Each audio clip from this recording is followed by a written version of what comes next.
Endi karis qaynonamga yalinib yashamoqchi emasman.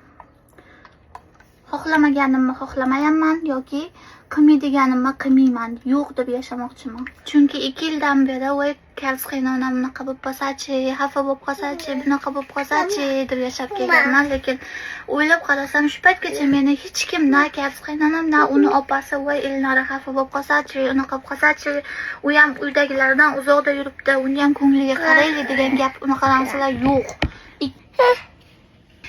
Shuning uchun endi yo'q deb yashamoqchiman. Karis qaynonam bilan uni opasi u yoqda tursin, даже meni erim ham ba'zida meni tarafimni olgani qo'rqadi. Shuning uchun qizlar, o'zingizlardan kichkinaga hech qachon erga tegmanglar, chunki onasining etagidan chiqmagan bola bo'ladi.